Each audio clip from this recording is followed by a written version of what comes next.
అడగందే అమ్మాయినా పెట్టదు అన్న సామెత మనకి ఎలాగో ఉంది. నేను మీకు అడగబోతుంది ఏంటి అంటే, మా స్టార్టప్కి ఇన్వెస్ట్మెంట్ ఫండ్ కావాలి. అఫ్ కోర్స్ ఒక 1 year బ్యాక్ ఇదే ఐడియా కోసం మేము ఒక వీడియో రిలీజ్ చేసి మార్కెట్లో ఇంట్రడ్యూస్ చేస్తే చాలా కాల్స్ వచ్చాయి. హార్డ్లీ బిలీవ్ 250 నుంచి 300 కాల్స్ వచ్చాయి. మీ ఐడియా ఏంటి, అది ఎలా పనిచేస్తుంది, ఏంటి విషయాలు డిస్కస్ చేసి కూర్చోబెట్టి చాలా మందితో మాట్లాడితే అందులో ఒక 10 నుండి 15 మంది వరకు ఇన్వెస్ట్ చేశారు. ఇది కూడా ఓపెన్ ఫ్యాక్ట్.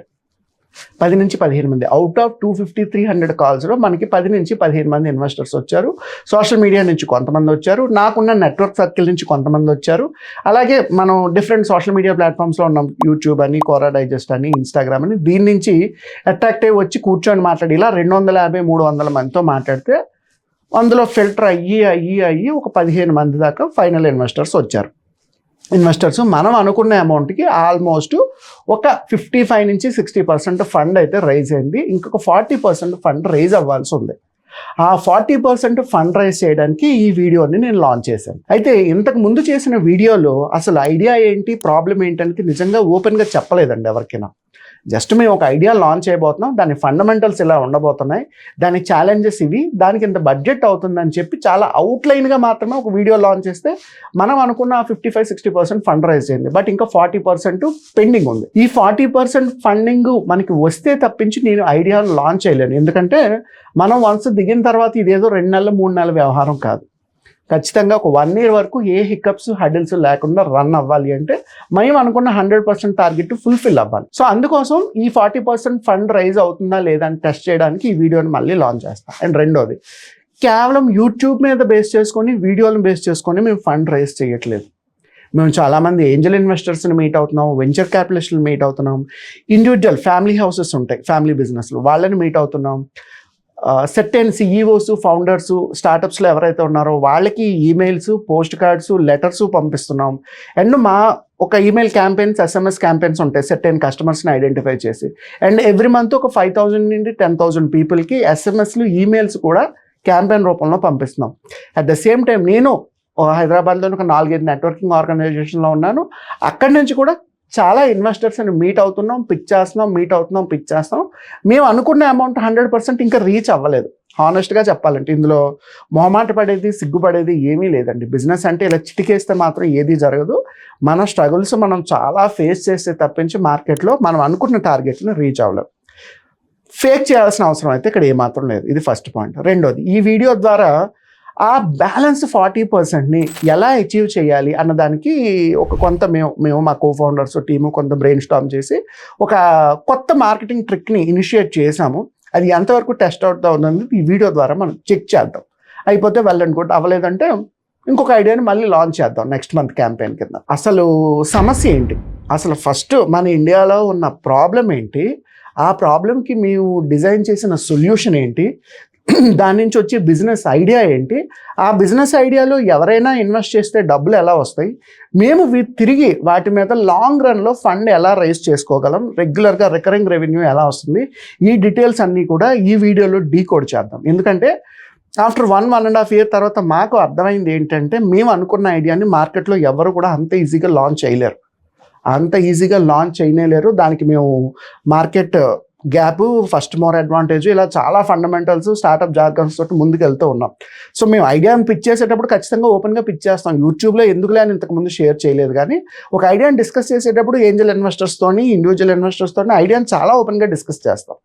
చాలామందికి ఉండే భయం ఏంటి, ఐడియా చెప్తే వేరే వాడు ఎవడైనా కాపీ కొట్టేస్తాడేమో. కాపీ కొట్టచ్చు కానీ ఎగ్జిక్యూట్ చేయలేరండి. ఎందుకంటే ఎగ్జిక్యూషన్లో ఒక్కొక్కరికి ఒక్కో రకమైన స్ట్రాటజీ ఉంటుంది. ఇప్పుడు సపోజ్ ఒక సినిమా రైటర్ ఎవడైనా వచ్చి ఒక కథను తీసుకొచ్చాడు అనుకోండి, దాన్ని త్రివిక్రమ్ ఒకలాగా డైరెక్ట్ చేయొచ్చు, పూరి జగన్నాథ్ ఒకలాగా డైరెక్ట్ చేయొచ్చు, రాజమౌళి ఒకలాగా చేయొచ్చు, క్రిస్టోఫర్ నోలాన్ అయితే ఒకలా డైరెక్ట్ చేయొచ్చు. కథ ఒకటే, కానీ డైరెక్షన్లో, ఎగ్జిక్యూషన్లో ఎలా అయితే చేంజెస్ ఉంటాయో, ఐడియాని తీసుకొచ్చిన ఐడియాని ఇనిషియేట్ చేయడానికి, ఎగ్జిక్యూట్ చేయడానికి, దాని నుంచి నాకున్నంత విజను, నాకున్నంత బ్రాడ్ థింకింగ్ అటుపక్కల ఇన్వెస్టర్కి లేదంటే ఎగ్జిక్యూటర్కి ఉండకపోవచ్చు. అరే ఐడియా బాగుందని ఇనిషియేట్ చేసి ఫెయిల్ అయ్యే వాళ్ళు చాలామంది ఉంటారు. సో ఐడియాని డిస్కస్ చేయడంలో ఏ ప్రాబ్లం లేదు. ఇప్పుడు మనం అసలు ప్రాబ్లం ఏంటి, దాని నుంచి మన సొల్యూషన్ వచ్చింది ఏంటి, ఐడియా ఏంటి అనేది డీటెయిల్డ్గా మాట్లాడదాం. ఎవరైనా ఒక 10 లక్షలు 20 లక్షలు 30 లక్షలు పేమెంట్ ఉంది అనుకోండి, ఫ్రెండ్స్ని అడుగుతారు ఎందులో ఇన్వెస్ట్ చేస్తే బాగుంటుందని. అండ్ మన ఇండియన్స్ డిఫాల్ట్గా ఫస్ట్ ఇన్వెస్ట్ చేసేది ఐదర్ గోల్డ్, ల్యాండ్. రెండు తప్పు కాదు, ఎందుకంటే అసెట్ వాల్యూ పెరుగుతూ ఉంటుంది. ప్రతి మనిషి ఒక ఇల్లు అన్నదో స్థలం అనేదో ఉండాలనేది ఇండియన్స్ తాలూకు థంబ్ రూల్, డౌట్ ఏమీ లేదు. అండ్ గోల్డ్, ఎందుకంటే మన gold consumption especially south India gold consumption దాని తాలూకు యూసేజ్ చాలా ఎక్కువ. మనం లాకర్లో పెట్టుకునేది తక్కువ, ఒంటి మీద పెట్టుకునేది ఎక్కువ. తప్పేమీ లేదు, గోల్డ్ మీద కూడా ఇన్వెస్ట్ చేసుకుంటారు. Now gold rates are pretty high. ఈరోజు చూస్తున్నారు కదా గోల్డ్ రేట్ చాలా ఎక్కువ ఉంది. ఈ రెండూ కాకుండా మూడో ఇన్వెస్ట్మెంట్ అంటే చాలామంది తలగొక్కుంటారు. కొంతమంది ఓకే ఎఫ్డీలో పెట్టుకోండి సేఫ్ అండ్ సెక్యూర్గా ఉంటుంది అంటారు. ఎఫ్డీలో కూడా ఇన్వెస్ట్ చేయొచ్చు, బట్ ఇన్ఫ్లేషన్ ప్రకారం ఎఫ్డి అనేది కొన్ని అమౌంట్స్కి రికమెండబుల్ కాదు. బల్క్ ఫండ్ ఉందనుకోండి, 500 కోట్లు 1000 కోట్లు ఉందనుకోండి, ఎఫ్డీలో వేస్తే సూటబుల్గా ఉంటుంది. 20 లక్షలు 30 లక్షలు ఎఫ్డీకి అంత రికమెండెడ్ కాదు, but still it is there individual call. మనం ఇక్కడ ఏది రైట్ రాంగ్ అని చెప్పట్లేదు, ఇవన్నీ ఉన్న ఆప్షన్సే. ఎవరి వీలుని బట్టి వాళ్ళు అది చేసుకుంటారు. ఒకవేళ మనం ఒక 50 లక్షలు ల్యాండ్లో ఇన్వెస్ట్ చేయాలి అనుకోండి, మనం అనుకున్న ప్లేస్ దొరకాలి, మనం అనుకున్నంత ప్లేస్ ఉండాలి. అంటే అది 100 గజాల 200 గజాల 300 గజాల అనుకున్న ప్లేస్ కావాలి. దాని తాలూకా ఎమ్యూనిటీస్ యాక్సెసిబిలిటీస్ ఎలా ఉన్నాయో చూడాలి, యాక్సెసిబిలిటీ ఎలా ఉందో చూడాలి. అంటే హైవేకి దగ్గరలో ఉందా, ఎయిర్పోర్ట్కి దగ్గరలో ఉందా, రైల్వే స్టేషన్ దగ్గరలో ఉందా, ఏమైనా స్కూల్స్ దగ్గరలో ఉన్నాయా, హాస్పిటల్స్ ఉన్నాయా, నియర్ బై డెవలప్మెంట్ ఎన్విరాన్మెంట్ ఎలా ఉందనేది చూసుకోవాలి. At the same time registration charges ఇవి అవి కలుపుకొని ఎంత లేదన్నా ఒక 3 నుంచి 6 నెలలు పడుతుంది. అవునా, మనం కొనాలన్నా అమ్మాలన్నా. కొనాలన్నా వెంటనే ల్యాండ్ దొరకదు. ఒకవేళ మన దగ్గర ల్యాండ్ ఉన్నా అమ్మాలనుకుంటే చిటికలో చేయగలమా ఆ పని? చేయలేం. దానికి ఒక ప్రాసెస్ ఉంటుంది. కనుక మనకి నచ్చిన బయ్యర్ కావాలి, మనం అడిగిన రేట్ ఇవ్వాలి, రిజిస్ట్రేషన్ టైం రెడీ అవ్వాలి, ఫండ్ అంతా రెడీ అవ్వాలి. ఇదంతా ఒక process. But good, real estate is a very good investment, no doubt. రెండవది గోల్డ్. ఎస్, గోల్డ్ మనం ఈ రోజు కావాలంటే ఇలా జ్యువెలరీ షాప్కి వెళ్ళి గోల్డ్ని పర్చేస్ చేసి తీసుకొచ్చి మన లాకర్లో పెట్టుకొని ఎప్పుడు కావాలంటే అప్పుడు జ్యువెలరీ షాప్కి వెళ్ళి మళ్ళీ దాన్ని అమ్మేసుకోవచ్చు. ఎవరు దాన్ని క్వశ్చన్ చేయరు. మీరు ఏ జ్యువెలరీ షాప్కి వెళ్ళినా గోల్డ్ కొంటూనే ఉంటారు, గోల్డ్ని ఎవరో ఆపరు. అయితే గోల్డ్ తాలూకు వాల్యూ అంత డ్రాస్టిక్గా పెరుగుతుంది. ఇప్పుడు రియల్ ఎస్టేట్ అనుకోండి, ఒక 2 ఏళ్ళు 3 ఏళ్ళు 5 ఏళ్ళు ఉంటే డెవలప్మెంట్ని బట్టి చుట్టూ ఉన్న ప్రాజెక్ట్స్ని బట్టి వాల్యూ పెరుగుతుంది. గోల్డ్ అనేది అంత గ్రాడ్యువల్గా ఓవర్ నైట్ డబుల్ ట్రిపుల్ అయిపోదు కదా. ఇప్పుడు దానికి ఒక సెర్టైన్ సర్కమ్స్టెన్సెస్, వాటి సోర్సింగ్ ఉంటే తప్ప గోల్డ్ వాల్యూ అనేది ఇంక్రీజ్ అవుతూ ఉండదు. ఎఫ్డి గురించి మనం ఎంత తక్కువ మాట్లాడుకుంటే అంత మంచిది. అయితే ఈ లాక్డౌన్ తర్వాత చాలామందికి డబ్బుల గురించి లైఫ్ గురించి 2 క్లారిటీలు వచ్చాయి. డబ్బు శాశ్వతంగా ఉండదు, ప్రాణాలు శాశ్వతంగా ఉండవు. సో ఈ రెండింటి కోసం జనాలు తీసుకున్న సేఫ్టీ ఆప్షన్ ఏంటి అంటే సెకండ్ హ్యాండ్ కార్స్ బాగా కొనుక్కున్నారు. ఎందుకంటే ఇండివిజువల్ ట్రాన్స్పోర్టేషన్ చాలా ఇంపార్టెంట్ అయింది, పబ్లిక్ ట్రాన్స్పోర్టేషన్ పక్కన పడేశారు. ఎంత డబ్బున్నా ప్రాణాలు నిలబడవు కాబట్టి డబ్బులు స్పెండ్ చేసే కెపాసిటీ కూడా చాలా మందికి పెరిగిపోయింది. ఓకే, లైఫ్ ఈజ్ అన్ప్రెడిక్టబుల్, ఏ రోజైనా ప్రాణాలు పోవచ్చు కాబట్టి మనం దీని మీద ఎక్కువ వర్రీ అవ్వాల్సిన పని లేదని డబ్బులు విపరీతంగా ఖర్చు పెడుతున్న వాళ్ళు ఉన్నారు. మూడోది, ఇంత ఖర్చు పెట్టే బదులు ఇన్సూరెన్సు వీటి మీద పెట్టుకుంటే బాగుంటుంది కదా అని చెప్పి ఇన్సూరెన్స్ కంపెనీలు కూడా ఓవర్ నైట్ బాగా క్లిక్ అయ్యాయి. ఇన్సూరెన్స్ పర్చేస్ చేశారు లాక్డౌన్ తర్వాత అందరూ కూడా. అండ్ ఫోర్త్ ఆప్షను చాలామందికి ఉన్న ద ప్రైమరీ ఆబ్జెక్టివ్ ఏంటంటే స్టాక్ మార్కెట్లో ఎలా ఇన్వెస్ట్ చేయాలి. Mutual funds, stock markets, mutual funds, stock markets. అంటే ఎంతసేపు మనం ల్యాండ్ మీదే పెట్టాలా, గోల్డ్ మీదే పెట్టాలా, ఎఫ్డీలోనే పెట్టాలా, ఇవి కాకుండా ఎస్ఐపి మ్యూచువల్ ఫండ్స్ మీద పెట్టుకుంటే ఎలా ఉంటుంది, స్టాక్ మార్కెట్ మీద పెట్టుకుంటే ఎలా ఉంటుంది, వీటి మీద కూడా ఇన్వెస్ట్మెంట్లు అకౌంట్లు పెరుగుతూ వచ్చాయి. ఇందాక నేను చెప్పినట్టు భారతదేశంలో 145 కోట్ల మంది జనాభా ఉంటే అందులో 30 కోట్ల మంది ప్రతిరోజు గూగుల్లో సెర్చ్ చేస్తున్నారు how to invest in the stock market, how to invest in the mutual funds. Of course మనకి మార్కెట్లో number of stock market brokers ఉన్నారు, ఫండ్ మేనేజర్స్ ఉన్నారు, వెల్త్ మేనేజర్స్ ఉన్నారు, అడ్వైజర్స్ ఉన్నారు, బ్రోకింగ్ కంపెనీలు ఉన్నాయి, ఎన్బిఎఫ్సిలు ఉన్నాయి, బ్యాంక్స్ ఉన్నాయి, సెక్యూరిటీస్ కంపెనీస్ ఉన్నాయి. ఇంతమంది ఉన్న people individually searching how to invest in the stock market. అలాగే ఈ 30 కోట్ల మందిని యావరేజ్గా మళ్ళీ చూసుకుంటే అందులో 18 crore people demat accounts open చేశారు. మనకి current account, savings account, loan account, OD, CC ఎలా అయితే ఉంటాయో మీరు స్టాక్ మార్కెట్లో ఇన్వెస్ట్ చేయాలన్నా విత్డ్రా చేయాలన్నా మనకి డీమ్యాట్ అకౌంట్ ఉండాలి. ఆ డీమ్యాట్ అకౌంట్స్ చాలామంది ఓకే ఈ రోజు నుంచి నేను స్టాక్ మార్కెట్లో ఇన్వెస్ట్ చేస్తా అని చెప్పి డీమ్యాట్ అకౌంట్స్ ఓపెన్ చేస్తారు డిఫరెంట్ బ్రాండ్స్ నుంచి. ఓపెన్ చేసిన తర్వాత లోపలికి వెళ్ళి అంతా చూసిన తర్వాత ఈ రోజు కాదులే రేపు ఇన్వెస్ట్ చేద్దాం, రేపు కాదులే ఎల్లుండి ఇన్వెస్ట్ చేద్దాం అని చాలామంది ఆ డిమాట్ అకౌంట్స్ని అలా వదిలేస్తారు ఇన్యాక్టివ్గా. మీకు తెలుసో లేదో ఇండియాలో క్రికెట్ బెట్టింగ్ యాప్స్ లేదంటే ఈ gambling applications, playing cards applications downloads చాలా ఎక్కువ, డిమాట్సే చాలా తక్కువ. అంటే people looking for instant money, betting apps ఇలాంటి వాటిలో ఇన్స్టెంట్ మనీ కింద చూస్తారు. కానీ ఈ స్టాక్ మార్కెట్, మ్యూచువల్ ఫండ్స్ అనేది లాంగ్ రన్, వెంటనే రావు. ఇందులో ఇలాంటి మనీ కోసం ఎవరు కూడా అంతగా ఇష్టపడరు. వచ్చిన వాళ్ళు ఈ 17-18 crore పీపుల్ చూడండి, 140 కోట్ల 45 కోట్ల జనాభాలు ఓన్లీ 18 crore డిమాట్ అకౌంట్సే మనకు ఉన్నాయి. ఈ 18 crore డిమాట్ అకౌంట్స్లో యాక్టివ్ ట్రేడర్స్ ఓన్లీ 4.5 నుంచి 5 CR పీపుల్ మాత్రమే. But do you know, only 4.5 crore people Indian stock మార్కెట్లో ఇన్వెస్ట్ చేస్తే ఎవ్రీ ఇయర్ మార్కెట్లో రొటేట్ అయ్యే amount more than $4 trillion. $4 trillion అంటే more than 4 lakh crores every year stock మార్కెట్లో డబ్బులు రొటేట్ అవుతూ ఉంటే ఓన్లీ ఈ 4.5 crore పీపుల్ ఇన్వెస్ట్ చేస్తారు. అయితే ఇందాక మనం మాట్లాడుకున్నట్టు 30 crore పీపుల్ ఎందుకు సెర్చ్ చేస్తున్నారు, అందులో 17 crore 18 crore పీపుల్ మాత్రమే ఎందుకు డిమాట్స్ ఓపెన్ చేస్తున్నారు, అందులో 4.5 crore పీపుల్ మాత్రమే ఎందుకే ట్రేడ్ చేస్తున్నారు, మిగిలిన వాళ్ళు ఎందుకు చేయట్లేదు? ఇదే క్వశ్చన్ నేను ఏదైనా ట్రైనింగ్లో కానీ వర్క్షాప్స్లో కానీ అడిగాను. పిచ్ చేసేటప్పుడు కూడా వర్క్షాప్స్లో అడిగాం అనుకోండి, ఎందుకు స్టాక్ మార్కెట్లో ఇన్వెస్ట్ చేయారంటే చాలామంది చెప్పే ఆన్సర్ ఏంటంటే ఇట్ ఈస్ ఎ గ్యాంబ్లింగ్, ఎందుకంటే ఇది ప్యాకెట్ లాంటిది, లక్ లాంటిది అని అనుకుంటారు. If it is a gambling, మనకి సెబీ అని, ఆర్బీఐ అని, డిపార్ట్మెంట్ ఆఫ్ ఫినాన్స్ అని ఇంత కరికులం, ఇంత స్ట్రక్చర్ ఎందుకంటే డిజైన్ చేస్తారు? అది గ్యాంబ్లింగ్ అయితే మీలాగా తీన్ పత్తిలాగా బెట్టింగ్ యాప్ లాగా పెట్టి వదిలేయచ్చు కదా. స్టాక్ మార్కెట్లో జరిగే ప్రతి మోసాలని మానిటర్ చేయడానికి సెబీ అన్న బోర్డు ఉంది మనకి, డిపార్ట్మెంట్ ఆఫ్ ఫినాన్స్ ఉంది, ఆర్బీఐ ఉంది. ప్రతి విషయాన్ని క్లోజ్గా ఎందుకు మానిటర్ చేస్తారు? అండ్ ప్రతి ఐపీఓ వచ్చేటప్పుడు దాని లిస్టింగ్స్ని ఎందుకు మీరు వాల్యూ డిఫరెన్షియేషన్ అంతా కూడా ఎందుకు డీటెయిల్డ్గా ఇన్ఫర్మేషన్ ఇస్తూ ఉంటారు? ఈ స్టాక్ మార్కెట్లో కూడా చాలా స్కామ్లు జరిగాయి, కాదంటలేదు. బట్ స్కామ్ జరిగిన ప్రతిసారి గవర్నమెంట్ కొత్త సొల్యూషన్స్ని, జనాలు స్టాక్ మార్కెట్లో డబ్బులు నష్టపోకుండా ఉండడానికి కొత్త సొల్యూషన్స్ని డిజైన్ చేస్తూనే వస్తుంది. ప్రతిదాన్ని క్లోజ్గా మానిటర్ చేస్తారు. ఎవరు పడితే వాళ్ళు స్టాక్ మార్కెట్లోకి వచ్చి వాళ్ళకి నచ్చినట్టు మోసాలు చేయడం జరగదు. So stock market is not at all a gambling. If you don't know the game, it will be a gambling. మీరు ఏమనుకుంటారంటే, చాలామంది మేము ఈ పోర్టల్ స్టార్ట్ చేసిన తర్వాత కూడా చాలామంది ఫోన్ చేసి అడుగుతారు, సుధీర్ నా దగ్గర 50,000 ఉంది, ₹1,00,000 ఉంది, నువ్వు ఎందులో పెట్టమంటే అందులో పెడతాను చెప్పు, నాకు ఒక 1 month 2 monthsలోనే 2 lakhs 3 lakhs పేమెంట్ అయిపోవాలి. ఎవరి వల్ల అయినా వద్దండి అలాగా. అలా చేస్తే నేను మీకెందుకు చెప్తాను, నేనే చేసుకుంటాను కదా. అలాంటివి జరగవు. సో ఆ మైండ్ సెట్తో వచ్చేదంతా కూడా గ్యాంబ్లింగ్ అవుతుంది. అంటే ప్యాకెట్ లాగా, లేదంటే ఈ కాయిన్స్ వేసేటివి మనం చూసారా, కాయిన్ తిరిగేసి బొమ్మ పడితే ఒకటికి, బొరుసు పడితే ఒకటికి అన్నట్టు ఆ మైండ్ సెట్తో వస్తే 100% మీరు స్టాక్ మార్కెట్లో నష్టపోతారు. చాలామంది స్టాక్ మార్కెట్ ఎక్స్పర్ట్స్ చెప్పేది ఏంటి అంటే, ఇంట్రాడే ట్రేడింగ్ కన్నా కూడా లాంగ్ రన్ ఇన్వెస్ట్మెంట్స్ మంచివని. ట్రేడింగ్ ఏం తప్పు కాదు, ట్రేడింగ్లో డబ్బులు తీసే వాళ్ళు కూడా ఉన్నారు. కానీ లాంగ్ రన్ ఇన్వెస్ట్మెంట్స్ అంటే స్టాక్ మార్కెట్లో ఒక 5 ఏళ్ళు 10 ఏళ్ళు వెయిట్ చేస్తే మంచి రిటర్న్స్ వస్తాయని చెప్పేవాళ్ళు కూడా చాలామంది ఉంటారు.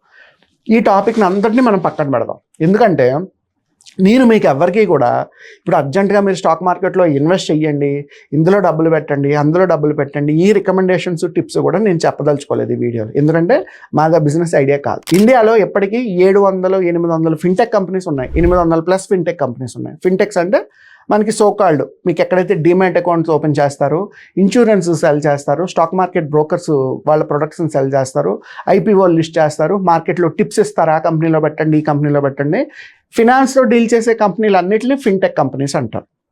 We don't want to be another fintech company. మేము ఒక ఫిన్టెక్ కంపెనీని లాంచ్ చేయాలని అనుకోవట్లేదు. సో మేము ఐడెంటిఫై చేసిన గ్యాప్ ఏంటి అంటే, ఇంత 145 కోట్ల మందికి 30 కోట్ల మంది సెర్చ్ చేస్తున్నారు, 17 కోట్ల మంది అకౌంట్స్ ఓపెన్ చేస్తున్నారు, ఓన్లీ 5 crore పీపుల్ మాత్రమే ఇన్వెస్ట్ చేస్తున్నారు. ఈ రిమైనింగ్ 5, 10, 15, 20, 30 crore పీపుల్ ఎందుకు యూజ్ చేయట్లేదు? సో ద ప్రాబ్లం ఎక్కడ వస్తుంది అంటే, ఉన్నదంతా కూడా ఇండివిజువల్ ఇన్ఫర్మేషనే. నేను ఒక ఫిన్టెక్ లాంచ్ చేశాను అనుకోండి, నేను ఒక యూట్యూబ్ ఛానల్ పెట్టుకుంటా, నేను ఇన్స్టాగ్రామ్ పేజ్ పెట్టుకుంటా. నా ఇన్స్టాగ్రామ్ యూట్యూబ్ పేజ్లో ఫలానా కంపెనీ బాగా పర్ఫామ్ చేస్తుంది, ఆ కంపెనీలో ఇన్వెస్ట్ చేయండి, ఈ కంపెనీ పెరగబోతుంది, ఈ కంపెనీలో ఇన్వెస్ట్ చేయండి అని నేను డైరెక్ట్గా ఇన్ఫర్మేషన్ ఇస్తూ ఉంటాను, అందులో పెట్టండి, ఇందులో పెట్టండి అని. ఇది నిజంగా వ్యాలిడా? కాదు. ఫిన్టెక్స్కి వ్యాలిడ్, నాకు వ్యాలిడ్ కాదు. ఇండివిజువల్గా నేను అలా ఎవరికి రికమెండేషన్స్ టిప్స్ చెప్పకూడదు. 2, యువతలు పెట్టేవాళ్ళు కూడా ఏ మైండ్ సెట్తో వస్తున్నారు, వాడు చెప్పాడు కాబట్టి నేను పెట్టాను, వాడు చెప్పాను కాబట్టి నేను పెట్టాను. మరి మీ ఇండివిజువల్ రీసెర్చ్ ఏది కంపెనీలో? ఇందాక మనం మొదట మాట్లాడుకున్నట్టు ల్యాండ్ ఎక్కడ పెడితే అక్కడ కొనేస్తారా డబ్బులు ఉన్నాయని? వెరిఫై చేస్తారు కదా, అబ్బాయి ఎక్కడైతే బాగుంటుంది, ఎక్కడైతే అసెట్ వాల్యూ పెరుగుతుంది, దగ్గరలో రైల్వే స్టేషన్ ఉందా, ఎయిర్పోర్ట్ ఉందా, హాస్పిటల్ ఉందా, స్కూల్స్ ఉన్నాయా, మెట్రో పిల్లర్ పడుతుందా, ఇంకోటి పడుతుందా, ఫ్యూచర్లో దీని వాల్యూ ఎలా పడుతుందని బేసిక్ అసెస్మెంట్ చేస్తున్నారా లేదా ల్యాండ్కి? అలాగే గోల్డ్ పెట్టేటప్పుడు పెద్ద షాపుల్లోనే కొనుక్కుంటారు, కానీ ఎవడో పక్కింటోడు గోల్డ్ అమ్మితే కొనరు కదా, షాప్లోనే కొంటారు. ఎందుకు? అది 22 క్యారెటా, 24 క్యారెటా, 18 క్యారెటా, కేడిఎమ్, ఐఎస్ఐ హాల్ మార్క్ ఉందా, ఇవన్నీ చూసుకుంటారు కదా, బిఐఎస్. కానీ ఇవన్నీ లేకుండా గోల్డ్ కూడా కొన్నారు కదా. ర్యాండమ్గా నేను గోల్డ్ అమ్మితే కొనేస్తారా మీరు? కొన్న కదా. బట్ స్టాక్ మార్కెట్ వరకు వచ్చేసరికి ఏం చేస్తున్నారు? ఎవడో అడ్వైస్ ఇచ్చాడు, ఎవడో టిప్ ఇచ్చాడు. మరి మీ రీసెర్చ్ ఏది ఇందులో? మీ రీసెర్చ్ ఏది? మీ ఇన్ఫర్మేషన్ ఏది? మీ స్టడీ ఏది? మీ అండర్స్టాండింగ్ ఏది? ఇవేవీ లేకుండా స్టాక్ మార్కెట్లో ఎవడో థర్డ్ పర్సన్ టిప్ ఇచ్చాడని మీరు ఇన్వెస్ట్ చేస్తే మరి అది బెట్టింగ్ అవ్వదా? అది గ్యాంబ్లింగ్ అవ్వదా? ఈ ప్రాబ్లమ్ని మనం సాల్వ్ చేద్దాం అనుకుంటున్నాం. సో దానికోసం మనం డిజైన్ చేస్తుంది ఏంటంటే, వీఆర్ లాంచింగ్ ఎన్ ఓటీటీ అప్లికేషన్. ఓటీటీలు అంటే తెలుసు కదా, ఓవర్ ద టాప్. ఇండియాలో మనకి నెట్ఫ్లిక్స్ ఉంది, అమెజాన్ ప్రైమ్ ఉంది, జియో హాట్స్టార్ ఉంది. లోకల్లో, రీజనల్లో చాలా లాంగ్వేజెస్లో చాలా ఇంటర్నల్ ఓటీటీ అప్లికేషన్స్ ఉంటూనే ఉన్నాయి. బట్ ఈ ఓటీటీలు అందరూ ప్రధానంగా ఏం ఫోకస్ చేసుకుంటారు? సినిమాలు, వెబ్ సిరీస్, ఏవైనా ఎంటర్టైన్మెంట్ ప్రోగ్రామ్స్, అంతేనా? మేము ఓన్లీ స్టాక్ మార్కెట్ న్యూస్ కోసం ఓటీటీ లాంచ్ చేస్తాం. మనకి ఇంతకుముందు తెలుగులో చూడండి, ఫస్ట్ టైం ఒకరు 24/7 న్యూస్ ఛానల్ లాంచ్ చేశారు, బాగా క్లిక్ అయింది. అలాగే 24/7 డివోషనల్ ఛానల్ లాంచ్ చేశారు, బాగా క్లిక్ అయింది. 24/7 ఫ్యాషన్ ఛానల్ లాంచ్ చేశారు, ఫ్యాషన్ టీవీ, వరల్డ్ వైడ్గా చాలా బాగుంటుంది. స్పోర్ట్స్ ఛానల్స్ ఉన్నాయి, మ్యూజిక్ ఛానల్స్ ఉన్నాయి. ఇలా డిఫరెంట్ నిషెస్ని, డిఫరెంట్ జానర్స్ని తీసుకుని చాలామంది న్యూస్ అప్లికేషన్స్ లాంచ్ చేశారు. క్లిక్ అయ్యాయి, ఫెయిల్ కూడా అయ్యాయి, రెండూ ఉంటాయి. ఇప్పుడు ఏ బిజినెస్ కూడా 100% ఇదే గ్యారంటీ అని నేనేం చెప్పను. ఫెయిల్ కూడా అయ్యాయి. ఫెయిల్ అవడానికి 1,00,000 కారణాలు, క్లిక్ అవ్వడానికి 1,00,000 కారణాలు. మనం సక్సెస్ ఫ్యాక్టర్స్ ఒకటే మాట్లాడదాం. మనం కూడా అలా 24/7 స్టాక్ మార్కెట్ న్యూస్ ఇచ్చే ఓటీటీ అప్లికేషన్ లాంచ్ చేద్దాం. ఎందుకు ఓటీటీ? ఈరోజు ఇండియాలో, ఇందాక మళ్ళీ సేమ్ నెంబర్సే మాట్లాడదాం. ఇది ఏది నోటికి వచ్చింది, నేను అనుకున్నది ప్రొజెక్ట్ చేయట్లేదు. మేము అనుకున్న తర్వాత రీసెర్చ్ నెంబర్సే చెప్తున్నా. ఇండియాలో ఈ రోజుకి 145 crore పీపుల్లో యావరేజ్గా 50 crore పీపుల్కి డిఫరెంట్ ఓటీటీ సబ్స్క్రిప్షన్స్ ఉన్నాయి. అంటే ఒక్కొక్కరు, ఇప్పుడు నేనైతే ఖచ్చితంగా 4-5 ఓటీటీస్ ఉంటాయి. ఆ 4-5 ఓటీటీస్లో ఉండే డిఫరెంట్ ప్రోగ్రామ్స్ అన్నీ నేను యాక్సెస్ చేస్తాను. మూవీస్ కోసం ఒకటి చూస్తా, వెబ్ సిరీస్ కోసం ఒకటి చూస్తా, లోకల్ ప్రోగ్రామ్స్ కోసం ఒకటి చూస్తా, స్పోర్ట్స్ కోసం ఒకటి చూస్తా. నా దగ్గర 4 ఓటీటీ సబ్స్క్రిప్షన్స్ ఉన్నాయి. అంటే యావరేజ్గా ఇండియాలో 145 కోట్ల మందిలో 1/3 50 crore పీపుల్ ఓటీటీ సబ్స్క్రిప్షన్స్ ఉన్నాయి. ఎందుకు ఓటీటీ, ఎందుకు న్యూస్ ఛానల్ లాంచ్ చేయకూడదు? మనకి ఇండియాలో, నార్త్ ఇండియాలో కొన్ని న్యూస్ ఛానల్స్ స్టాక్ మార్కెట్ మీద ఇన్ఫర్మేషన్ ఇచ్చేవి ఉన్నాయి. బట్ ఇవి హిందీ లేదా ఇంగ్లీష్లో మాత్రమే వస్తాయి. మరి మీరు ఒక కన్నడ పర్సన్ అయితే మీకు కన్నడలో న్యూస్ కావాలా వద్దా? తెలుగు పర్సన్, మనం తెలుగు వాళ్ళం కదా, మనం తెలుగులో స్టాక్ మార్కెట్ న్యూస్ ఇచ్చేవాళ్ళు ఎవరైనా ఉన్నారా? లేరు. ఇస్తే మహా అయితే ఒక 30 minutes ప్రోగ్రామ్ ఇస్తారు. ఆ రోజు ఏదైనా స్పెషల్ పొలిటికల్ ప్రోగ్రామ్ ఇంకోటి ఉందంటే ఆ ప్రోగ్రామ్ కూడా కట్ చేస్తారు. తెలుగులో న్యూస్ ఛానల్స్ లేవు స్టాక్ మార్కెట్ మీద ఇచ్చేవి. అలాగే తెలుగులో ఓటీటీ అప్లికేషన్స్ అయితే అసలు మనం మాట్లాడద్దు. ఇండియాలోనే ఈ ఓటీటీ అయితే లేదు, ఫస్ట్ టైం మేమే లాంచ్ చేస్తున్నాం. Okay, 50 crore people OTT users ఉన్నారు కాబట్టి ఇండియాలో ఓటీటీ అనేది క్లిక్ అవుతుంది. న్యూస్ ఛానల్ ఎందుకు లాంచ్ చేయకూడదు? న్యూస్ ఛానల్లో టీవీలో మాత్రమే మనం న్యూస్ ఛానల్ని చూడగలం, లేదంటే వెబ్ పోర్టల్లో చూడగలం, అంతేనా? అండ్ వాళ్ళు ఏ రిలే ఇస్తే అదే చూడాలి. బట్ ఓటీటీలో ఏంటి, మీకు నచ్చిన ప్రోగ్రామ్ మీరు చూసుకోవచ్చు, లైవ్ చూసుకోవచ్చు, నాన్ లైవ్ చూసుకోవచ్చు, సినిమాలు చూసుకోవచ్చు, వెబ్ సిరీస్ చూసుకోవచ్చు. అది ఓటీటీ తాలూకా అడ్వాంటేజ్. అలాగే మనం స్టాక్ మార్కెట్ న్యూస్ని ఓటీటీ లాంగ్వేజ్లో ఇచ్చామనుకోండి, మనకి మేజర్గా ఇందులో 2 ఉంటాయి, live, non live. Everyday Monday నుంచి ఫ్రైడే వరకు 9 AM నుంచి 3:30 వరకు స్టాక్ మార్కెట్ అవర్స్ రన్ అవుతాయి. ఆ టైంలో ప్రతిరోజు లైవ్ రన్ చేస్తాం. Saturday Sunday stock market trade అవ్వదు. ఆ రోజు ఏదైనా ట్రెండింగ్ న్యూస్, బిజినెస్ న్యూస్ ఉందనుకోండి, అది కవర్ చేస్తాం. అలాగే ఈవినింగ్ అయిపోయిన తర్వాత ఎవ్రీడే ఈరోజు ఏ ఐపీఓలు మార్కెట్లోకి వస్తున్నాయి, ఎక్కడ స్టార్ట్ అవుతున్నాయి, ఎక్కడ క్లోజ్ అవుతున్నాయి, ఆ ఇన్ఫర్మేషన్ ఇస్తాం. అలాగే ఈరోజు ఏదైనా కంపెనీ బాగా పర్ఫామ్ చేస్తుంది అనుకోండి, దాని తాలూకా అనాలిసిస్ రిపోర్ట్ ఇస్తాం, దాని తాలూకా ఇన్సైట్స్ ఇస్తాం. అలాగే ఏదైనా కంపెనీ డౌన్ అయింది అనుకోండి, ఇంటర్నల్ జర్నలిజం ద్వారా అసలు ఎందుకు డౌన్ అయింది, వాళ్ళు చేసిన మిస్టేక్స్ ఏంటి, ఫౌండర్స్ ఏం తప్పులు చేశారు, ఏ కారణాల వల్ల ఆ స్టాక్ క్రాష్ అయింది, ఆ ఇన్ఫర్మేషన్ కూడా ఇస్తాం. సో స్టాక్ మార్కెట్ ఇన్ఫర్మేషన్ అంతా కూడా ఓటీటీ అప్లికేషన్లో ఉంటుంది. సో మీకు నచ్చిన న్యూస్ మీరు చూసుకోవచ్చు. ఇప్పుడు కొంతమంది ఉన్నారు, వాళ్ళు ట్రేడర్స్, వాళ్ళు డైలీ మార్కెట్ ఓపెనింగ్స్ క్లోజింగ్స్ చూసుకుంటారు. కొంతమంది ఇన్వెస్టర్స్ ఉన్నారు, వాళ్ళు డైలీ చూసుకోరు, వాళ్ళు ఓన్లీ క్వార్టర్లీ రిపోర్ట్స్ మాత్రమే చూసుకుంటారు. ఓ టీసీఎస్లోనో, జెప్టోలోనో, జొమాటోలోనో, లేదంటే జెరోదాలో ఏదో కంపెనీలో పెట్టారనుకోండి, వాడు క్వార్టర్లీ రిపోర్ట్స్ చూసుకుంటే చాలు, వాళ్ళు ట్రేడ్ చేయరు, డబ్బులు ఇన్వెస్ట్ చేసి వదిలేస్తారు. పెర్ఫామ్ చేస్తే ఉంచుకుంటారు, లేదంటే అమ్మేస్తారు ఆ స్టాక్స్ని. సో వాళ్ళు డైలీ లైవ్ చూసేది కూడా ఏముండదు. సో మనకి లైవ్ న్యూస్ కవర్ అవుతుంది, నాన్ లైవ్ న్యూస్ కవర్ అవుతుంది, ఐపీఓ న్యూస్ కవర్ అవుతుంది, సెక్టార్ న్యూస్, ఏ సెక్టార్ వైజ్ న్యూస్ ఎప్పుడెప్పుడు వస్తుంది అది తెలుస్తుంది. అలాగే ఎవ్రీ క్వార్టర్లీ ఒక్కొక్క కంపెనీ తాలూకా రిపోర్టు వాల్యుయేషన్ కూడా ఓపెన్ చేసి జరగడం జరుగుతుంది. దీనివల్ల ఏంటి, సపోజ్ మీరు 10-20 కంపెనీల్లో ఇన్వెస్ట్ చేస్తే ఆ 10-20 కంపెనీల్లో 5 బాగా పర్ఫామ్ చేస్తున్నాయి అనుకోండి, వాటిని ఉంచుకుంటారు, 5 పని చేయట్లేదు వాటిని అమ్మేసుకుంటారు. అలా quarterly every IPO company, every listed company తాలూకా సెక్టార్ అప్డేట్స్ కూడా ఇవ్వడం జరుగుతుంది. So at the same time learning content కూడా ఇందులో పెడతాం. స్క్రాచ్ నుంచి, బిగినింగ్ నుంచి మీకు అసలు ఏమీ తెలియదు స్టాక్ మార్కెట్ గురించి, మీరు నేర్చుకోవాలి అనుకుంటే దానికి అవసరమైన ఫండమెంటల్స్ క్లాసెస్ కూడా మనం ఓటీటీలో పెట్టడం జరుగుతుంది. సో అందుకోసం మనం ఓటీటీ అప్లికేషన్ లాంచ్ చేస్తాం. న్యూస్ ఛానల్ అనుకోండి ఓన్లీ టీవీలోనే చూడాలి, వాళ్ళు ఇచ్చిందే చూడాలి. ఓటీటీలో అనుకోండి మీరు మొబైల్ అప్లికేషన్లో చూసుకోవచ్చు, ఆండ్రాయిడ్, ఐఓఎస్ ట్యాబ్లో పెట్టుకోవచ్చు, స్మార్ట్ టీవీలో పెట్టుకోవచ్చు, ఎయిర్పోర్ట్లో ఉన్నారు ల్యాప్టాప్లో ఓపెన్ చేసి చూసుకోవచ్చు, ఆఫీస్లో ఉన్నారు ల్యాప్టాప్లో ఓపెన్ చేసి చూసుకోవచ్చు. ఎక్కడైనా సరే మీరు కావాల్సిన ఓటీటీ, మీకు నచ్చిన న్యూస్ని మీరు చూడొచ్చు. That is the advantage with the OTT. So అందుకు మనం ఓటీటీ అప్లికేషన్ లాంచ్ చేస్తాం. 3, ఈ ఓటీటీ రీజనల్ లాంగ్వేజ్లో వస్తుంది. ఇందాక మనం చెప్పుకున్నాం ప్రాబ్లమ్ స్టేట్మెంట్ ఏంటి, 145 కోట్ల మంది జనాభా, 50 కోట్ల మంది ఓటీటీ యూజర్స్, 30 కోట్ల మంది స్టాక్ మార్కెట్ గురించి సెర్చ్ చేస్తున్నారు. మనకు ఉన్న 1-2 న్యూస్ ఛానల్స్ స్టాక్ మార్కెట్ గురించి ఇస్తాయి, బట్ హిందీ అండ్ ఇంగ్లీష్. మరి తెలుగులో ఉన్న వాళ్ళకి స్టాక్ మార్కెట్ ఏం అర్థం అవుతుంది? సో ఈ ఓటీటీని రీజనల్ లాంగ్వేజ్లో ఎందుకు చూపిస్తున్నాం? ఇందాక మీకు చెప్పినట్టు ఒక పర్సన్ తీసుకొచ్చి ఒక హిందీ న్యూస్ ఛానల్లో లైవ్ ట్రేడింగ్ అవుతున్నప్పుడు రన్నింగ్ కామెంటరీ ముందు కూర్చోబెడితే ఏం అర్థం అవుతుంది? తెలుగులో అయితే కొంత అర్థం అవుతుంది, తమిళ్లో అయితే కొంత అర్థం అవుతుంది. ఇవాళ పాన్ ఇండియా మూవీస్ వస్తున్నాయి కదా, ఎందుకు పాన్ ఇండియాలోనే తీయాలి? తెలుగులో పెట్టి కింద ఇంగ్లీష్ సబ్ టైటిల్స్ వేసుకోవచ్చు కదా. పాన్ ఇండియా మూవీస్ ఎందుకు లాంచ్ అవుతున్నాయి? Regional language is always a connectivity. మీరు ఎంత హిందీ స్పీకింగ్ పర్సన్ అయినా, ఇంగ్లీష్ స్పీకింగ్ పర్సన్ అయినా, ఎన్ఆర్ఐ అని చెప్పినా, ఎసెంట్ మాట్లాడినా సరే, you prefer your own language. అందుకే రీజనల్ లాంగ్వేజ్ న్యూస్ ప్లాట్ఫామ్స్ అన్నీ కూడా చాలా ఈజీగా కనెక్ట్ అవుతాయి. హిందీ న్యూస్ ఛానల్స్ ఎంతమంది చూస్తారు? తెలుగు వాళ్ళు. కొన్ని హిందీ వాళ్ళు తెలుగు న్యూస్ ఛానల్స్ ఎంతవరకు చూస్తారు? ఎవడే లాంగ్వేజ్లో వాడి న్యూస్ చూడడానికి ఇష్టపడతాడు. సో మనం ఏం చేస్తున్నామంటే ఆ ఓటీటీలో వచ్చే స్టాక్ మార్కెట్ న్యూస్ని రీజనల్ లాంగ్వేజెస్లో లాంచ్ చేస్తున్నాం. అంటే తెలుగు సపరేట్గా తెలుగు కంటెంట్ అంతా ఉంటుంది, Tamil content, Hindi content, English content. అలా ఇండియాలో 8 రీజనల్ లాంగ్వేజెస్లో ఈ ఓటీటీని లాంచ్ చేస్తాం. Starting with first south 4 languages, Telugu, తమిళం, కన్నడం, మలయాళం, ఈ 4తో స్టార్ట్ చేద్దాం. తర్వాత నార్త్ ఇండియన్ ఫోకస్ చేద్దాం. కంగారు ఏం లేదు, టైం ఉంది ఇంకా. ఓకే, సో ఆ న్యూస్ని ఓటీటీలోకి తీసుకొస్తున్నాం, రీజనల్ లాంగ్వేజ్లోకి తీసుకొస్తున్నాం, and we charge some basic annual subscription. అన్ని ఓటీటీస్ లాగే. అంటే ఈరోజు per month stock market tips ఒక టెలిగ్రామ్లో కానీ వాట్సాప్లో కానీ ఇవ్వడానికి నెలకు 5,000, 10,000 తీసుకునే వాళ్ళు చాలామంది ఉన్నారు. టిప్స్ ఇస్తారు వాళ్ళు డైరెక్ట్గా.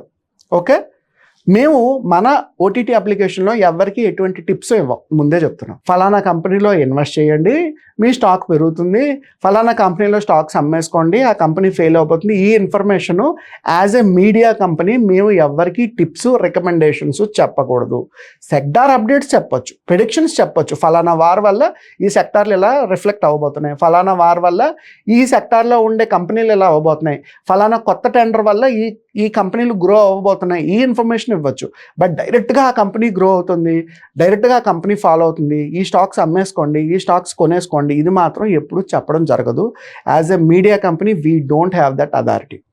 సో మనం ఇస్తుంది కేవలం న్యూస్, ఇన్ఫర్మేషన్, ఇన్సైట్స్, ఎప్పటికప్పుడు అప్డేట్స్, సెబీ నుంచి వచ్చే రిపోర్ట్స్, ఏ గ్లోబల్ ఇంపాక్ట్ జరిగినా స్టాక్ మార్కెట్ ఎలా పెనిట్రేట్ అవుతుంది, ఎలా ఇంపాక్ట్ అవుతుంది, ఈ విషయాలన్నీ కూడా మన ఓటీటీలో ఎప్పటికప్పుడు ఇన్ఫర్మేషన్ ఇవ్వడం జరుగుతుంది.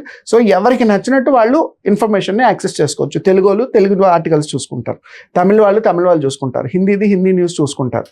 ప్రతి దాంట్లో ప్రతిరోజు లైవ్ న్యూస్ వస్తుంది. అలాగే నాన్ లైవ్, ఇప్పుడు ఏదైనా కొత్త కంపెనీ ఐపీఓకి వచ్చింది అనుకోండి, కంపెనీ ఫౌండర్ని పిలిచి ఒక ఇంటర్వ్యూ కండక్ట్ చేద్దాం, వాళ్ళ ఎవ్రీ క్వార్టర్లీ రిపోర్ట్ ఓపెన్ చేసి చదువుతాం. సో రిపోర్ట్స్ ఓపెన్ చేసి చదువుతున్న కొద్దీ పీపుల్కి ఇన్ఫర్మేషన్ తెలుస్తుంది. ఓకే, నేను పెట్టిన కంపెనీ బాగానే ఉంది, వదిలేసుకోవచ్చు, నేను పెట్టిన కంపెనీ బాగాలేదు, ఈ స్టాక్ నేను అమ్మేసుకుంటా. సో అలా ఇన్ఫర్మేషన్ అవేర్నెస్ ఇవ్వడమే జరుగుతుంది, కానీ డైరెక్ట్గా ఎవరిని కూడా ఫలానా కంపెనీలో పెట్టండి, ఫలానా కంపెనీ నుంచి డబ్బులు తీసేయండి అని చెప్పడం జరగదు. మీడియా కంపెనీగా మాకు రైట్ లేదు. ఓకే, ఇది రెండోది. మూడోది, ఇందాక నేను చెప్పినట్టు annual subscription is very less, only 1,000 rupees per annum. Only 1,000 rupees per annum. చెప్పాను కదా, మంత్లీ 5,000 10,000 స్టాక్ మార్కెట్ టిప్స్ చెప్పడానికి చాలామంది బ్రోకర్స్ డబ్బులు తీసుకుంటున్నారు. We charge only 1,000 rupees as an annual subscription, which is very nominal. And 24/7 మీకు news information access దొరుకుతూనే ఉంటుంది.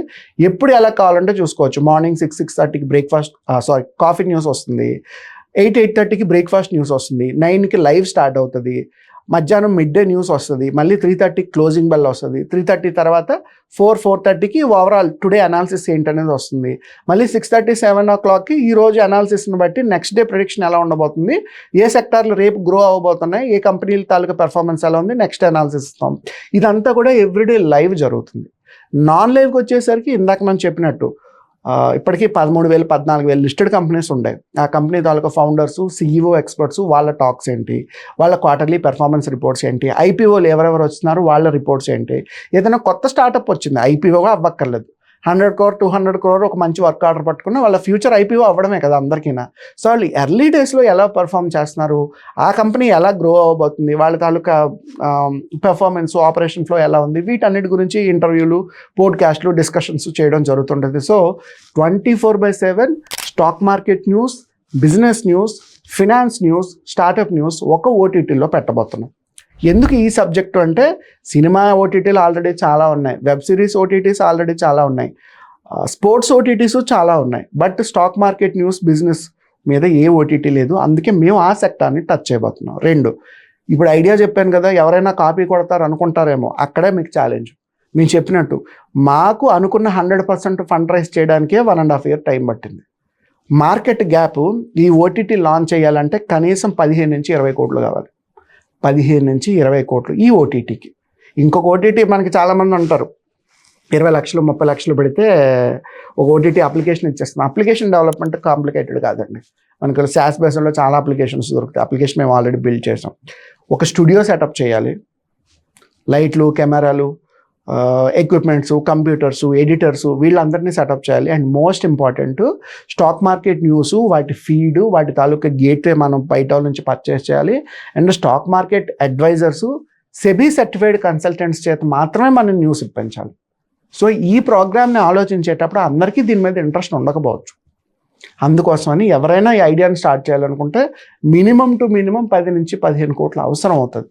First Telugu తమిళ్లో start చేసిన, తెలుగు కన్నడలో స్టార్ట్ చేసిన, ఓన్లీ తెలుగులో లాంచ్ చేసిన 10 కోట్ల బడ్జెట్ అయితే అవసరం అవుతుంది. సో ఈ 10 కోట్ల ఫండ్ రేస్ చేయాలి. 2, మాకు 2-3 years టైం ఎలా పట్టిందో వాళ్ళు స్టార్ట్ చేసిన ఆ 2-3 years టైము రీసెర్చ్కి, అండర్స్టాండింగ్కి, అనాలిసిస్కి, అన్నిటికీ టైం పడుతుంది. సో వాళ్ళు స్టార్ట్ చేసేలోపు మేము ఆల్రెడీ ముందుకు వెళ్ళిపోతాం. మార్కెట్ గ్యాప్ ఉంటుంది ఎప్పుడూనా. And first mover advantage, first మేము స్టార్ట్ చేసాం కాబట్టి మాకు ప్రిడిక్షన్ అది బాగుంటుంది. ఇప్పుడు ఫండ్ కావాలి. చాలా బాగుంది కదా ఐడియా. అఫ్ కోర్స్ నచ్చుండొచ్చు, నచ్చకపోయి ఉండొచ్చు. ఇందులో ఇంకొకటి చాలామంది అడిగేది ఏంటంటే, number of YouTube pages, Instagram pages ఉన్నాయి కదా, మీ దగ్గరికే ఎందుకు రావాలి? మా దగ్గర చాలామంది ఇన్వెస్టర్స్ అడిగిన క్వశ్చన్ కూడా ఇదే. చాలా యూట్యూబ్ పేజెస్ ఉన్నాయి కదా, యూట్యూబ్ ఛానల్స్ ఉన్నాయి కదా, ఇన్స్టాగ్రామ్ పేజెస్లో చాలామంది చెప్పేస్తున్నారు కదా, ఇవాళ AI ఉంది కదా, ChatGPTనో క్లాడ్లోనో మనం అడిగిన ఇన్ఫర్మేషన్ ఇస్తే వాడు మనకి కావాల్సిన రికమెండేషన్ ఇస్తాడు కదా, మీ OTTకి ఎందుకు రావాలి? నిజంగా చెప్పండి, ఏని బేస్ చేసుకుని మనం ట్రేడ్ చేయగలమా అండి?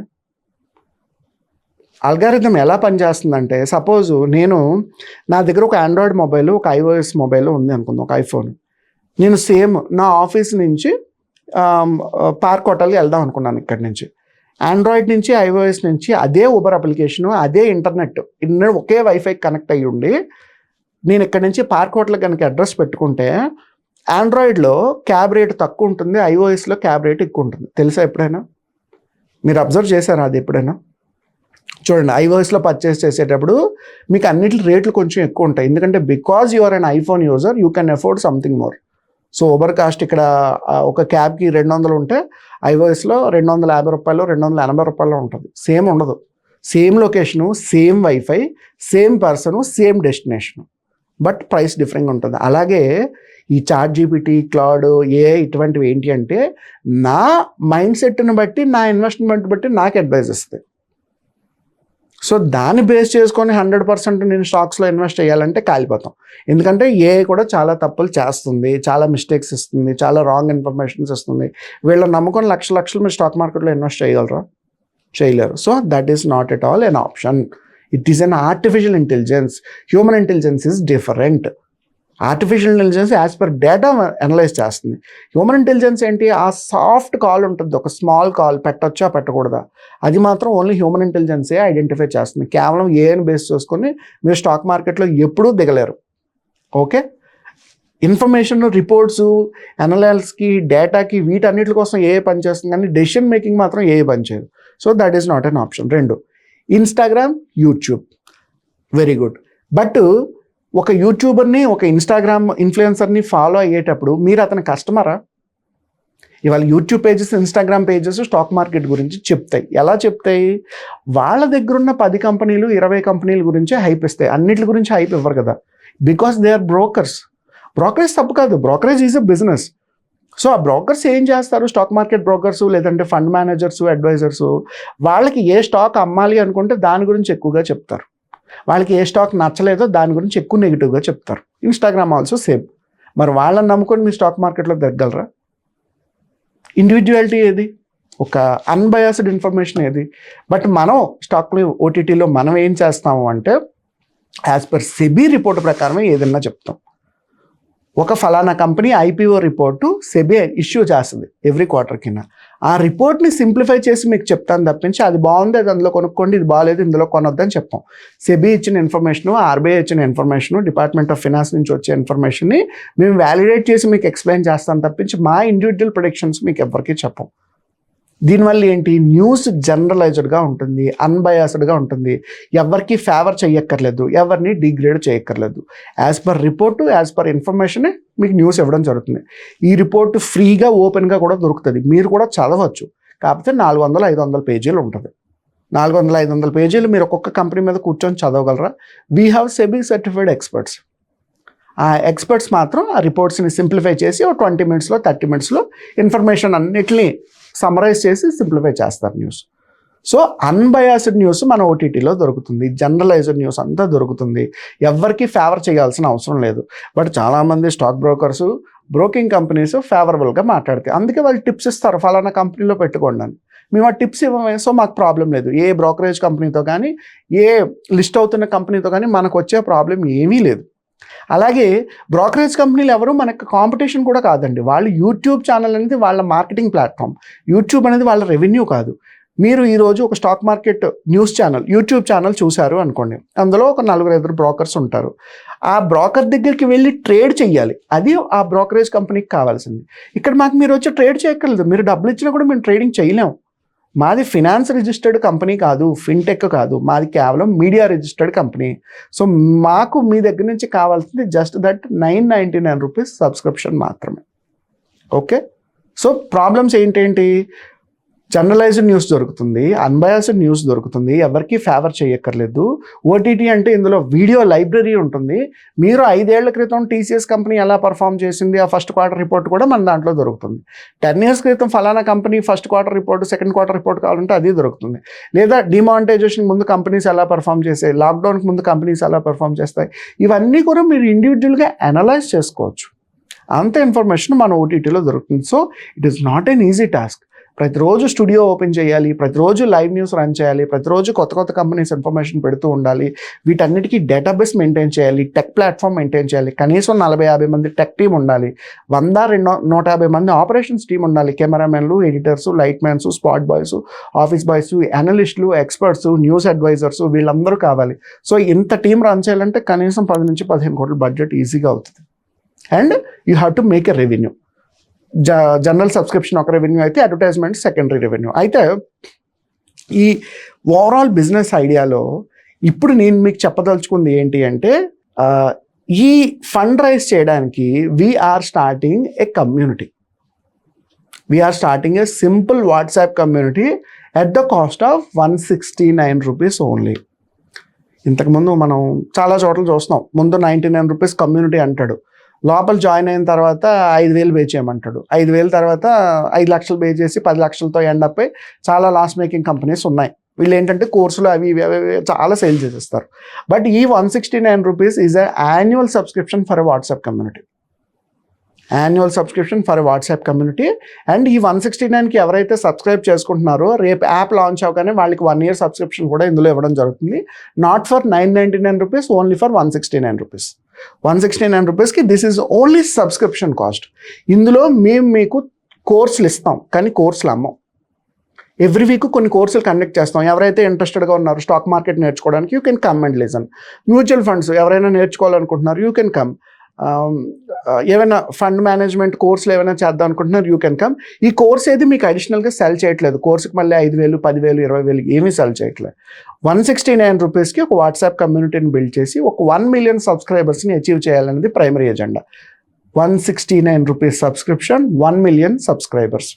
ఓకే, దీన్ని అచీవ్ చేస్తే మేము అనుకున్న ఫండ్ ఫుల్ఫిల్ అయిపోతుంది. అయితే మీకు చెప్పినట్టు ఈ 169 నుంచి మీకు అడిషనల్గా ఏమీ ఛార్జ్ చేయడం జరగదు.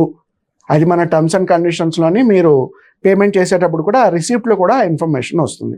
అడిషనల్గా ఏమీ జరగదు. ఎవ్రీడే మార్నింగ్ స్టాక్ మార్కెట్ ఎలా ఓపెన్ అవుతుంది, ఎక్కడ ట్రేడ్ అవుతుంది, 1 hour updates, 2 hour updates, mid day market updates, evening market updates ఇవ్వడం జరుగుతుంది. అలాగే మీకు ఎవరికైనా ఇండివిజువల్గా ఒక కన్సల్టెంట్తో మాట్లాడి క్వశ్చన్ అండ్ ఆన్సర్స్ ఏమైనా అడుగుదాం అనుకుంటే week on week webinars, question and answer sessions చేయడం కూడా జరుగుతుంది. సో కేవలం 169 రూపీస్కి మన తెలుగు వాళ్ళు స్టాక్ మార్కెట్ గురించి నేర్చుకోవాలి అనుకుంటే, ఇన్ఫర్మేషన్ని గ్రాప్ చేద్దాము అనుకుంటే, ఇన్వెస్ట్మెంట్ స్టార్ట్ చేద్దాం అనుకుంటే ఇన్వెస్ట్ ఓన్లీ 169 రూపీస్. మీరు 1 lakh స్టాక్ మార్కెట్లో ఇన్వెస్ట్ చేసే ముందు 50,000, 25,000 ఇన్వెస్ట్ చేసే ముందు కేవలం ఇన్వెస్ట్ 169 రూపీస్. ముందు క్లాసులు అటెండ్ అవ్వండి, అందులోంచి ఇన్ఫర్మేషన్ తెలుసుకోండి, ఎక్స్పర్ట్స్తో మాట్లాడండి, సెక్టార్ అప్డేట్స్ ఏంటో తెలుసుకోండి. ముందు 6 months అనాలిసిస్ ఇన్ఫర్మేషన్ లేకుండా ఎవరు స్టాక్ మార్కెట్లో డైరెక్ట్గా డబ్బులు పెట్టకూడదు.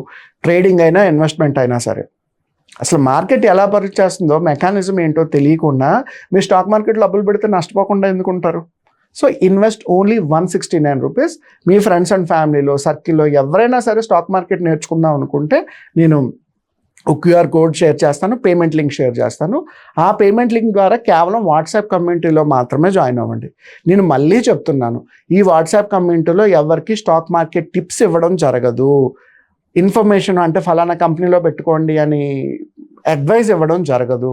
కేవలం మార్కెట్ ఎలా రన్ అవుతుంది, ట్రేడింగ్ ఎలా జరుగుతుంది, ఏ సెక్టార్స్ అప్డేట్ అవుతున్నాయి, వీక్ ఆన్ వీక్ ఈ స్టాక్ మార్కెట్ మీద క్లాసులు, ఇవి మాత్రమే ఈ 169 రూపీస్లో వస్తాయి. ఎవరికి కూడా ఇందులో ట్రేడింగ్ టిప్స్ ఇవ్వడం కుదరదు. ట్రేడింగ్ టిప్స్ మేము ఎవరికి ఏమో, అది మా కంపెనీ పాలసీ కాదు. ఎందుకు ఈ 169 రూపీస్తో స్టార్ట్ చేస్తాం అంటే ఇందా చెప్పాను కదా, ఇంకో 40% ఫండ్ ఫుల్ఫిల్ అవ్వాలి. సో ఈ ఫండ్ ఫుల్ఫిల్ అవ్వాలంటే ఒక 1 million సబ్స్క్రైబర్స్ని కనుక మనం అచీవ్ చేయగలిగితే, ఒక down the line 4 to 5 months అంటే ఎక్స్పెక్టేషన్స్ చాలా ఉంటాయి. ఈ వీడియో వైరల్ అవ్వచ్చు, చాలామందికి రీచ్ అవ్వచ్చు, వాళ్ళు 169 రూపీస్ పే చేయొచ్చు, వాళ్ళ తర్వాత 1 year సబ్స్క్రైబర్స్గా కూడా మన ఓటీటీలో ఉంటారు. ఇది కేవలం 1 million యూజర్స్కి మాత్రమే. వన్స్ 1 million టచ్ అయిందంటే మేము ప్రోడక్ట్ని లాంచ్ చేయడానికి రెడీగా ఉన్నాం. సో మీలో ఎవరికి ఇంట్రెస్ట్ ఉన్నా ఈ 169 రూపీస్ వాట్సాప్ కమ్యూనిటీలో జాయిన్ అవ్వచ్చు. 2, ఇందులోంచి ఫర్దర్గా మీకు కోర్సులు సెల్ చేయడం కానీ, ఫర్దర్గా డబ్బులు ఛార్జ్ చేయడం కానీ, మీకు స్టాక్ మార్కెట్ ప్రొడిక్షన్స్ ఇవ్వడం కానీ, దీన్ని మిస్లీడ్ చేయడం కూడా జరగదు. నేను ఈ వీడియోలో అఫీషియల్గా చెప్తున్నాను ఆ విషయం. ఎందుకంటే స్టాక్ మార్కెట్లో చాలా ఫ్రాడ్స్ జరుగుతాయి, చాలా frauds and cyber security frauds కూడా మనకి ఇండియాలో చాలా ఎక్కువ జరుగుతున్నాయి. So we don't want to get involve that. We want only 169 rupees in the WhatsApp community, 999 rupees for a OTT subscription later on. ఇంతకు మించి అవసరం లేదు. ఇది చాలా పెద్ద బిజినెస్. మాకు ఇండియాలో చూడనంత డబ్బులు ఈ సెక్టార్లో మనం రొటేట్ చేసుకోవచ్చు. సో ఈ అమౌంట్ సరిపోతుంది. సో జెన్యూన్గా, హానెస్ట్గా ఎవరైనా స్టాక్ మార్కెట్ నేర్చుకుందాం అనుకుంటే 169 రూపీస్ కమ్యూనిటీలో జాయిన్ అవ్వండి. మీ ఫ్రెండ్స్ అండ్ ఫ్యామిలీకి షేర్ చేయండి. At the same time first investment గురించి తెలుసుకోండి. కంగారు పడద్దు, అప్పుడే డబ్బులు పెట్టేద్దాం మార్కెట్లో, ₹1,00,000 పెడతా 2 వస్తుంది, 2 పెడితే 5 వస్తుంది, 5 పెడితే 10 వస్తుంది. కంగారులకు పోవద్దు. మీరు అలా వెళ్ళారు అంటే ఖచ్చితంగా మార్కెట్లో నష్టపోతారు. ఇది కేవలం న్యూస్ ఇచ్చే portal. Information, insights, company sector updates, IPO రిపోర్ట్లు మాత్రమే ఇస్తాను తప్పించి ఫలానా కంపెనీలో ఇన్వెస్ట్ చేయండి, ఇన్వెస్ట్ చేయొద్దన్న ట్రేడింగ్ ఇన్ఫర్మేషన్, ట్రేడింగ్ టిప్స్ మేము ఎవరికి ఇవ్వడం జరగదు. So learn. ఆ లెర్న్ చేయడానికి 169 రూపీస్ కనుక మీరు ఇన్వెస్ట్ చేసుకుంటే you can save at least 1 lakh rupee in the stock market. Invest 169, save your 1 lakh losses in the stock market. That's what I'm telling. So ఈ ఇన్ఫర్మేషన్ గురించి ఇంకంతా ఎవరికైనా డీటెయిల్గా కావాలనుకున్నా వాట్సాప్ లింక్ వస్తుంది, దాంట్లో అయినా మీరు అడగచ్చు. అండ్ ఈ ఐడియాలో ఎవరైనా ఇన్వెస్ట్ చేద్దాము అనుకుంటే ఈ ఓటీటీ అప్లికేషన్లో, ఈ స్టార్టప్ ఐడియాలో, ఈ మీడియా టెక్ కంపెనీలో ఎవరైనా ఇండివిజువల్గా ఇన్వెస్ట్ చేద్దాము, నేను కంపెనీలో ఇన్వెస్ట్ చేసి రిటర్న్స్ తీసుకుంటాను అనుకుంటే వాళ్ళైనా సరే నాకు కాల్ చేయొచ్చు. నేను ఆఫీస్లో కూర్చోబెట్టి డీటెయిల్స్ అన్ని ఎక్స్ప్లెయిన్ చేసిన తర్వాత మాత్రమే ఇన్వెస్ట్మెంట్స్ తీసుకుంటాం. ర్యాండమ్గా ఎవరి దగ్గర నుంచి పడితే వాళ్ళ దగ్గర నుంచి ఎంత అమౌంట్ పడితే అంత అమౌంట్ తీసుకో. మాకు కొన్ని గైడ్లైన్స్ ఉన్నాయి, మేము అవన్నీ ప్రాపర్గా ఫాలో అయితేనే ఈ ప్రాజెక్ట్ సక్సెస్ఫుల్గా రన్ అవుతుంది. చూసారుగా ఫ్రెండ్స్, ఇండియాలో ఒక స్టార్టప్ ఐడియా మీద, ఒక బిజినెస్ ఐడియా మీద ఎంత హార్డ్ వర్క్ ఉంటుంది. First problem statement, language, news, information ఇవ్వడానికి ఎవరూ లేరు. ఉన్న న్యూస్ ఛానల్స్లో ఓన్లీ డెడికేటెడ్ ప్రోగ్రామ్స్ మాత్రమే రన్ అవుతాయి. అందుకు దాన్ని ఓటీటీలోకి తీసుకొచ్చి, రీజనల్ లాంగ్వేజ్లోకి తీసుకొచ్చి, ఛానల్ సబ్స్క్రిప్షన్స్ చేంజ్ చేసి, అండ్ ఎక్కువ ఇన్ఫర్మేషన్ని మనం డౌన్ ద లైన్ ఒక 2 to 3 years ప్రాపర్గా వర్క్ చేసుకోగలిగితే మనం అనుకున్న ఫండ్, అనుకున్న రెవెన్యూస్ చాలా బాగా వస్తాయి. సో ఈరోజు ఆగస్ట్ నుంచి మన డిసెంబర్ 2026 లోపు ఎవరైనా ఈ వాట్సాప్ కమ్యూనిటీలో కనుక జాయిన్ అవ్వగలిగితే నెక్స్ట్ ఇయర్ వాళ్ళకి 999 సబ్స్క్రిప్షన్ ఫ్రీ వస్తుంది. అండ్ న్యూస్, ఇన్ఫర్మేషన్ ఈ 6 monthsలో మీరు ప్రాపర్గా వాల్యుయేట్ చేసుకోవచ్చు. So this is limited offer. After that program ఏంటనేది నేను నెక్స్ట్ వీడియోలో మీకు రిలీజ్ చేస్తాను. ఈ ఓటీటీ ఐడియా మీకు నచ్చిన, ఈ 169 రూపీస్ ఐడియా మీకు నచ్చిన, ఇన్ఫర్మేషన్ సాల్వ్ చేయడానికి మీకు ఇది వ్యాలిడేటెడ్గా అనిపించిన స్క్రీన్ మీద కనిపిస్తున్న నెంబర్కి కాల్ చేయండి, లేదా కింద డిస్క్రిప్షన్ లింక్లోని మన ఛానల్ తాలూకా QR కోడ్ స్కానర్ ఉంటుంది, దాని ద్వారా అయినా సరే మీరు లాగిన్ అయ్యి మన వాట్సాప్ కమ్యూనిటీలో జాయిన్ అవ్వచ్చు. Happy entrepreneurship, happy trading. Help us to achieve 1 million subscribers in this 169 rupees WhatsApp community. Thank you so much. Have a good day.